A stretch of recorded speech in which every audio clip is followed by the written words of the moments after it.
জয় ঠাকুর। শ্রী শ্রী রামকৃষ্ণ পুঁথি চতুর্থ খণ্ডের অন্তর্গত শশী প্রভৃতির সহিত ঠাকুরের মিলন এই অধ্যায় থেকে আমরা পাঠ করছিলাম।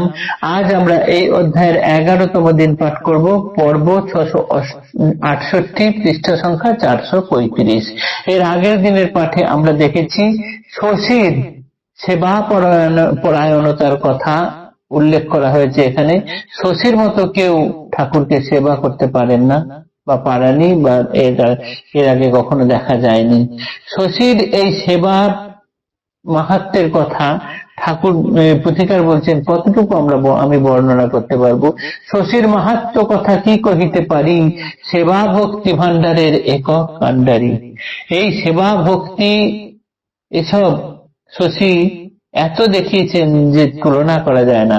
এবং এই যে ঠাকুর তার ভক্তদেরকে উদ্ধারের পথ দেখিয়েছিলেন। সেবা করার পথ দিয়েই কলিকালে জীবের ত্রাণের পথ প্রশস্ত হতে পারে। ঠাকুর তাই সকলকে বলতেন যে এখানে এলে পরে 1 পয়সার কিছু কিনে আনতে। যদি সেটা সম্ভব না হয় কাউকে বলতেন অন্তত দাঁতন একটা ভেঙে এনো। সেটাও যদি কেউ না পারে তাহলে বলতেন হুকোয় নল সাজানোর জন্য বকুল পাতা দিয়ে গোল একটা নল করে দাও। এবং সেটাতেও যদি কারো অসুবিধা হতো তাহলে বলতেন যে ঠাকুরের নাম করতে। পুথিকার বলছেন, ইহাতেও বদ্ধ জীব স্বীকার না করে, শুনো রামকৃষ্ণ লীলা নিস্তারের তরে। ওটিও যদি কেউ না করতে পারে তাহলে সে যদি রামকৃষ্ণ লীলা কথা শোনেন তাহলেও তার নিস্তার লাভ হবে। এই অবধি গতদিন পাঠ করেছিলাম। তার পরের অংশ আজ আমরা পাঠ করব। এবারে শশীর সঙ্গে ঠাকুরের তো মিলন হলো, এইবার ঠাকুরের সঙ্গে আরেকজনের মিলনের পর্ব আজকে আমরা পাঠ করব, যেটি হচ্ছেন প্রতাপচন্দ্র হাজরা। জীবের শিক্ষার হেতু শ্রী প্রভুর কাছে সকল ভাবের লোক বিধি মতে আছে। হাজরা প্রতাপচন্দ্র মহাভাগ্যবান, যেখানে সশরীরে প্রভু ভগবান মূর্তিমান অধিষ্ঠান রহে দিবা রাতি, নিরন্তর সেইখানে করেন বসতি। হাজরা জাতিতে চাষা বুদ্ধি বড় আন, নিজে জানে আপনারে অধিক সিয়ান। প্রভুর নিকটে তেহ থাকে নিরন্তর, সেই হেতু 10 জনে করে সমাদর। আপনার গুণে মান বিচারিয়া মনে, নানা লোকে নানা আজ্ঞা করে অভিমানে।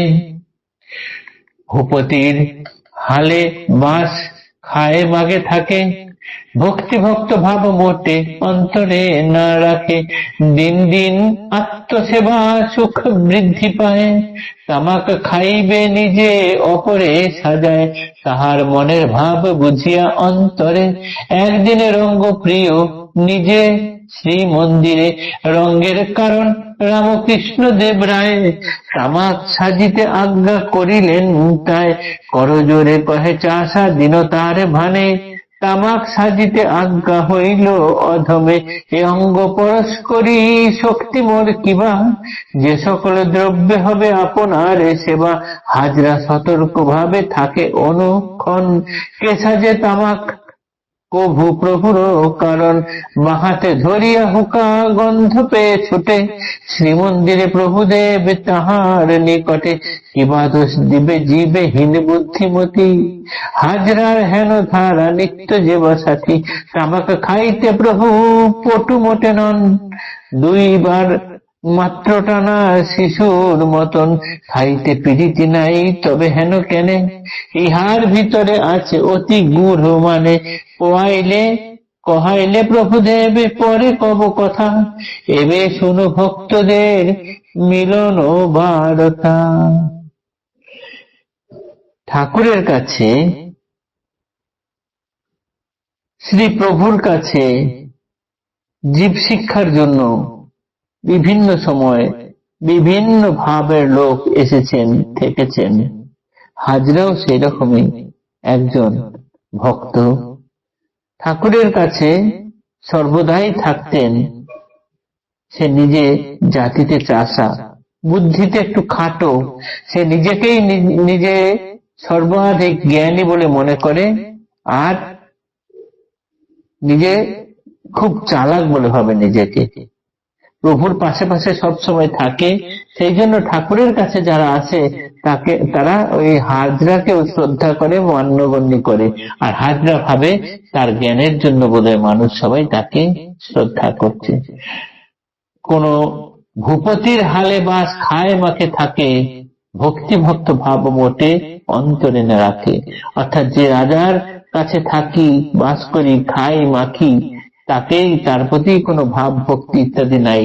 হাজরার হয়েছে সেই রকম অবস্থা। দিন দিন ঠাকুরের কাছে থাকছে, নানান সেবা সুখ ইত্যাদি পাচ্ছে, এমনকি তামাকটা পর্যন্ত খাবে যখন লোককে বলে দেয়, অন্যদের বলে তামাক সিজে আন, আমি খাবো। এইখানেই ঠাকুর রঙ্গ করার জন্য হাজরাকে একদিন নিজে থেকেই বললেন, হাজরা তুমি আমার জন্য তামাক সেজে আনো। এতে হাজরা অবাক হয়ে গেল, কিরকম করে তামাক সাজে সেটাই সে জানে না। সে অন্যান্য দিন দেখতো অন্যরা কিরকম ভাবে তামাক সাজে, আজকে সে কোন রকম ভাবে সেইটা সেরকম ভাবেই ঠাকুরকে করে দিল। ঠাকুর কেন এটা করালেন, ঠাকুর কেন হাজরাকে দিয়ে তামাক খাওয়ালেন, এর সাজালেন, এর গূঢ় একটা তত্ত্ব আছে, অর্থ আছে। অর্থ বিনা ঠাকুর কোনো কাজ করেন না। হাজরা সর্বদাই ঠাকুরের কাছে থাকতে থাকতে সে ভেবেছিল সে নিজেও একটা কেউকেটা হয়ে উঠেছেন, তাই লোককে দিয়ে এটা সেটা করাতেন। ঠাকুর কখনো সেরকম ভাবে কাউকে নির্দেশ দিতেন না। কিন্তু যখন হাজরা এতটাই এগিয়ে যাচ্ছেন, ঠাকুর তখন তাকে এইরকম নির্দেশ দিলেন। এর পিছনে গূঢ় অর্থ আছে। পুথিকার বলছেন, ঠাকুর যদি চান সেই ব্যাখ্যা আমরা সেটা পরে করব, এখন আর ওই দিকে আমরা আলোচনা করছি না। এখন শুধু দেখছি কোন কোন ভক্ত এসে ঠাকুরের সঙ্গে লীলা খেলায় অংশগ্রহণ করছেন। এই বলে হাজরার সঙ্গে, অর্থাৎ প্রতাপ চন্দ্র হাজরা এর সঙ্গে ঠাকুরের পরিচয় পর্ব, মিলন পর্ব একটুখানি হলো। আজকের পাঠ এতটুকুই থাকলো। আগামী দিনে আমরা অন্য কোনো একজনের ঠাকুরের সঙ্গে মিলন পর্ব পাঠ করব। জয় ঠাকুর, নমস্কার।